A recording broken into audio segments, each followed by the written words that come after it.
My fiancée slept with her ex the night before our wedding. When I confronted her, she smirked. We're not married yet, so forget it. The next day, I made sure everyone at the ceremony heard the truth. You spend months, even years, planning a single day.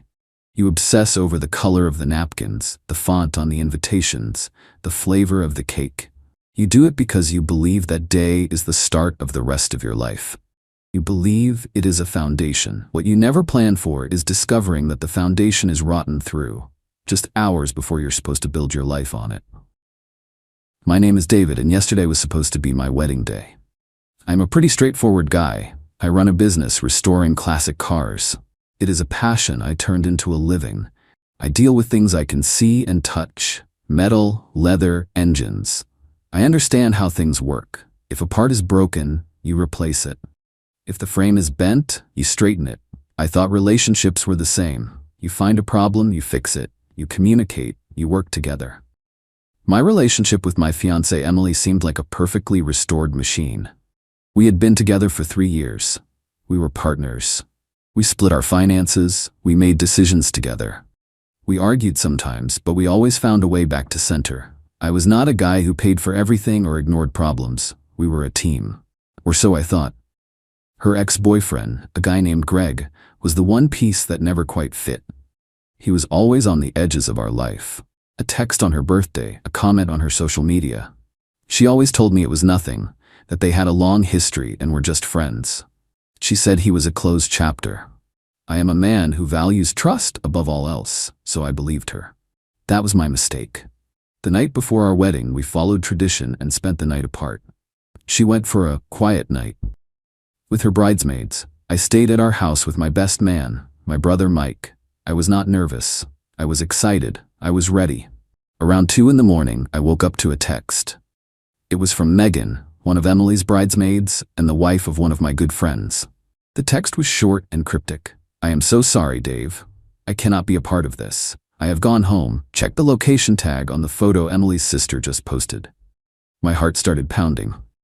I went to social media. Emily's sister, her maid of honor, had posted a picture of a group of them doing shots at a bar. The caption was, "One last night of freedom for my girl." I clicked the location tag. It was a bar I knew well. It was 2 blocks from Greg's apartment. A cold feeling washed over me. I tried to tell myself it was a coincidence, but I could not shake it. I pulled on a pair of jeans and a sweatshirt. Mike woke up as I was grabbing my keys. "What is going on?" he asked. "I am just going for a drive," I told him. I did not drive to the bar. I drove to Greg's apartment building. And there it was, Emily's car, parked right out front. There was no doubt it was hers. A small dent on the rear bumper from when she backed into a post 6 months ago was clearly visible under the streetlights. I did not get out of the car. I did not call her. I just sat there for about an hour, the engine off, the silence in my truck deafening. I felt a strange calm settle over me.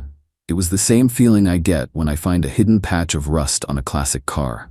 The disappointment is sharp, but it is immediately replaced by the cold, clear reality of the work that needs to be done. The damage was there. Now I had to decide how to deal with it. I drove home. I did not sleep. I just sat in the living room, watching the sun come up, and I made a plan. My wedding day was still going to happen, but the main event had changed. Emily got home around 7 in the morning, looking tired but happy. She was humming as she walked in the door. "Hey, you," she said, kissing me on the cheek. "Big day." I let her get a coffee. I let her sit down at the kitchen table. Then I walked over, sat across from her, and placed my phone on the table. It was open to a picture I had taken of her car parked in front of Greg's building. Her smile vanished. "What is this?" "That is your car," I said, my voice flat. "I took that picture at 3:30 this morning. It was parked outside Greg's apartment." She tried to deny it at first. She said she had let a friend borrow her car, that she had been at a hotel with her bridesmaids all night. But her lies were clumsy, unprepared. I just stared at her, my silence letting her stories fall apart. Finally, her face hardened. The panic was replaced by a defiant anger. She dropped the act. "Fine," she said, crossing her arms. "So I saw him. We talked. It was a goodbye. It is not a big deal." "A goodbye that took all night?" I asked. She looked me dead in the eye. A small, arrogant smirk played on her lips. We are not married yet, David. Technically, I did not do anything wrong. It is not cheating if we are not married, so just forget it. We have a wedding to get to. That was it. That was the moment everything became clear. It was not just the act itself. It was the complete and total lack of remorse, the arrogance, the belief that she could look me in the face, admit to betraying me the night before our wedding, and expect me to just forget it because of a technicality. I stood up from the table. I looked at her, the woman I was supposed to promise my life to in just a few hours, and I felt nothing. The love was gone, replaced by a cold, hard resolve. You are right, I said. Let us not be late. She seemed relieved, thinking she had won, thinking I was weak enough to swallow her disrespect and walk down that aisle. She had no idea. The ceremony was still on, but I was no longer the groom. I was the executioner. Update 1. The past week has felt like a lifetime. Thank you to everyone who has commented and sent messages. It helps to know you are not alone when your world gets turned upside down.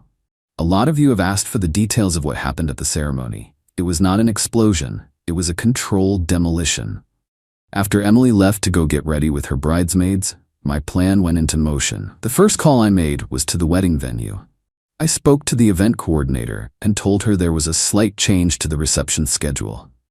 The video montage of our love story, which was supposed to play during dinner, needed to be played during the ceremony instead. I told her it was a surprise for Emily. I emailed her a new video file, a file I had spent the morning creating.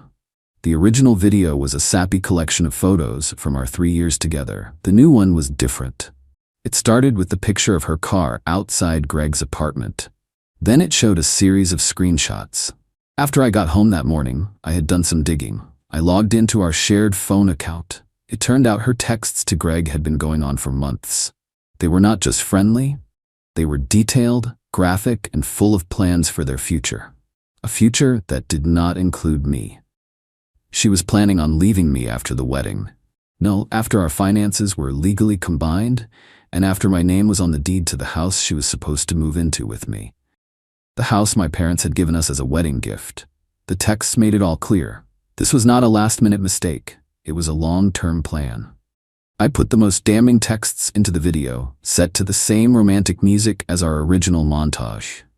The second call was to my parents. I told them everything. My dad, a man of few words, just said, "Son, you do what you have to do. We are behind you 100%. My mom cried, but not for the wedding. She cried because she knew how much I had been hurt. The third call was to the bank. I froze our joint savings account, the one we had been using for wedding expenses. I also put a fraud alert on my personal credit cards. Then, I got ready. I put on my tux. I drove to the venue. I stood at the altar with my brother Mike by my side, and I waited. I looked out at the guests, at our friends and family, all of them smiling, excited for us. I saw her parents in the front row, looking so proud. I felt a pang of sadness for them, for the humiliation they were about to face. But my resolve was like steel. The music started. The bridesmaids walked down the aisle. Then came Emily. She looked beautiful. She was radiant, smiling, playing the part of the blushing bride perfectly. As she reached the altar, she squeezed my hand and whispered, "See? Everything is going to be perfect." The officiant began. He talked about love, trust, and commitment. The irony was so thick I could taste it. He went through the opening remarks, and then he got to the part where he was supposed to ask us to say our vows. That was my cue. "Before we do that," I said, my voice calm and clear, my hand held up to stop him. "I have something I want to share. A tribute to my beautiful bride." Emily looked at me, a little confused but smiling, thinking this was some romantic gesture. I nodded to the event coordinator at the back of the room.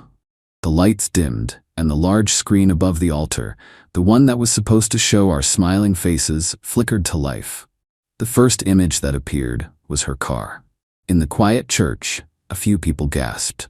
Then came the text messages, displayed in huge letters for everyone to read. "Cannot wait to be done with this wedding and finally be with you. Just have to get through this one more day. He has no idea. The house is perfect. We will be so happy there once Dave is out of the picture."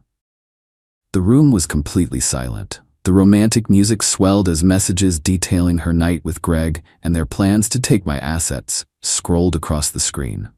I did not look at the screen. I looked at Emily. Her face had gone from confusion to shock to pure, horrified white. Her mouth was open, but no sound was coming out. Her mother was sobbing. Her father looked like he was going to be sick. The video ended with a final text from her to Greg, sent just an hour before she got home that morning. "It is done. He is a fool. I will see you in a few weeks." The screen went black. The lights came up. I turned to face the guests. "There will be no wedding today," I said, my voice steady. "As you can see, the bride has made other arrangements." I took the microphone from the officiant's stand. "I want to thank you all for coming to celebrate with us. My family and I have paid for a wonderful reception. I ask that you all stay and enjoy the food and drinks. This is no longer a wedding. It is a celebration of truth and a celebration of dodging a bullet." Then I looked at Emily. The smirk was gone. All that was left was the ugly, twisted face of a person whose perfect plan had just been blown to pieces in front of everyone she knew. "We are not married yet," I said, repeating her own words back to her. "So I believe this is where we forget it." I dropped the microphone on the floor. I turned, walked down the aisle, and did not look back. Mike was right behind me. We got into my truck and drove away. The last thing I saw in my rearview mirror was Emily, still standing at the altar, a beautiful bride in a white dress, completely and utterly alone. Update 2.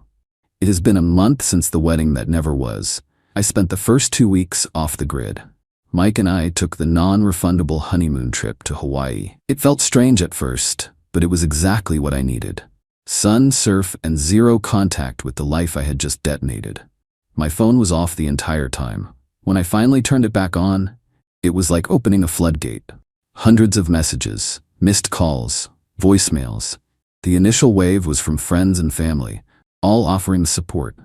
They had all stayed for the reception, which my brother had turned into a legendary party. He told everyone it was my Independence Day celebration. But then there was the other wave of messages, the ones from Emily and her family. They ranged from furious to pathetic. Her father left a series of voicemails threatening to sue me for defamation, for public humiliation, for the cost of their wedding contributions.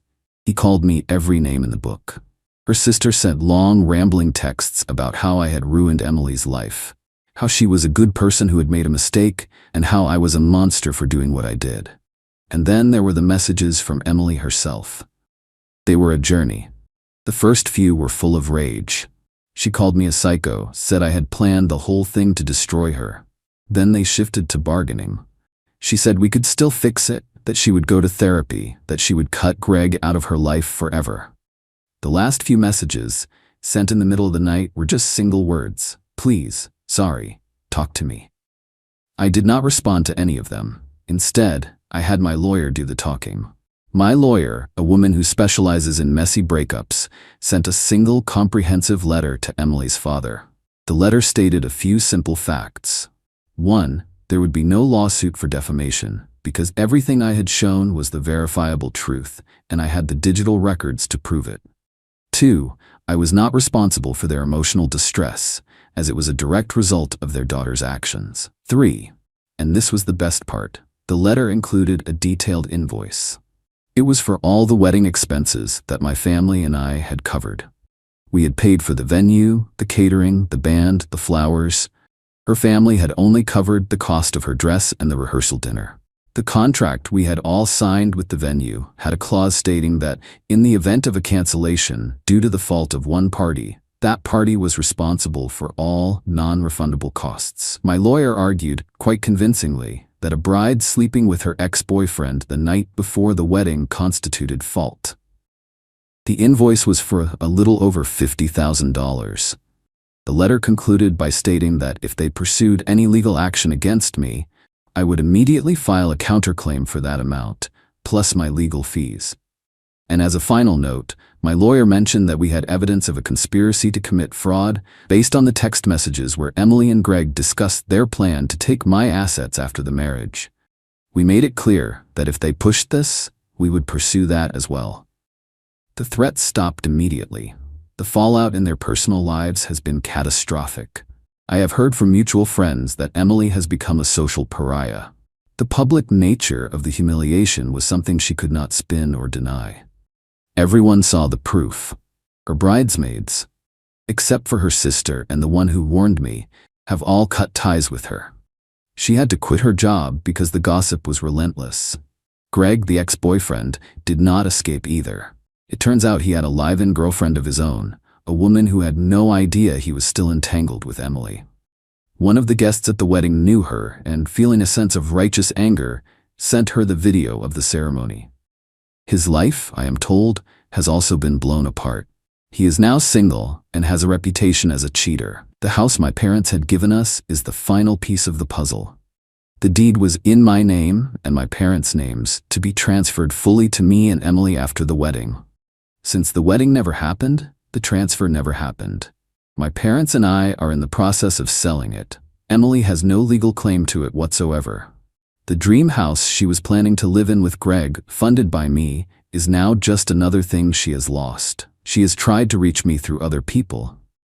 She had her mother call my mother. My mom, a sweet woman who is now furious, told her that her daughter was a disgrace and to never call our house again. The arrogance she showed me that morning, the smirk on her face when she told me to forget it, was based on a single flawed assumption that I would be too weak, too embarrassed, too invested to do anything about it. She thought she held all the cards. She never stopped to think that I was the one who had built the table the game was being played on. She did not just lose the game, she lost the whole casino. Final update. It has been 6 months. The dust has settled, and the landscape of my life is completely different. I am writing this final update not because there is new drama, but because the story has reached its quiet, inevitable conclusion. After the legal threats died down, I focused on rebuilding.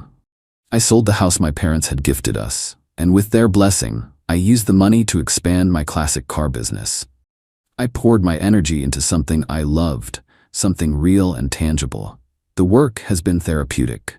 Taking something old and broken and making it new again has a certain poetry to it. I have had no direct contact with Emily since the day of the non-wedding. The silence has been absolute. But news travels in a small town. What I have heard paints a bleak picture of the consequences she created for herself. Her family did not recover easily. The $50,000 invoice from my lawyer became a point of massive conflict. While we never pursued the claim, the threat of it hung over them. Her father, a proud man, was humiliated. His daughter's actions had not only cost them socially, but it had also exposed them to a huge financial liability. Their relationship with Emily, I am told, is strained and full of resentment. They are supporting her, but the trust and pride are gone. Emily herself is a ghost of the person she was. She is still unemployed and living with her parents. Her attempts to re-enter the social scene have been failures. The story of what happened at the wedding has become a local legend. She is not seen as a woman who made a mistake. She is seen as a cautionary tale. The public evidence made it impossible for her to craft a victim narrative. The truth was too raw, too visible. About 2 months ago, I ran into Megan, the bridesmaid who sent me the warning text. We were at the same coffee shop. She was hesitant at first, but I went over and thanked her. I told her that what she did was one of the bravest and most decent things I had ever seen. She told me she had lost her friendship with Emily over it, but she had no regrets. She said the arrogance and cruelty she had witnessed from Emily and her sister that night had been sickening. She told me that Emily truly believed I would just get over it, and that they had all laughed about how I was too invested to ever walk away. That conversation confirmed everything for me. My revenge was not just about exposing a cheater. It was about shattering an entire worldview built on arrogance and disrespect. Emily and her circle believed they were untouchable, that the normal rules of decency did not apply to them. They believed they could manipulate and deceive without consequence. The wedding day was not an act of rage. It was a lesson. A very public, very expensive lesson in the fact that actions have consequences. The smirk she gave me that morning was the last time she would ever feel so confident, so untouchable. I took that confidence and in front of 200 people, I ground it into dust. I am dating again. Nothing serious, but it is nice to meet new people. to build something new on a clean foundation. I am more cautious now, more observant. But I am not bitter. What Emily did was a reflection of her character, not a judgment on mine. The greatest revenge I have found is not the dramatic explosion. It is the quiet rebuilding that comes after. It is the peace you find in a life free of lies. Emily is trapped in the wreckage of the life she blew up. I am on a new road, in a car I built myself, and the future looks clear and open. She thought she was closing a chapter with her ex that night. Instead, she closed the entire book on the life she thought she was going to have. And I was the one who got to write the ending.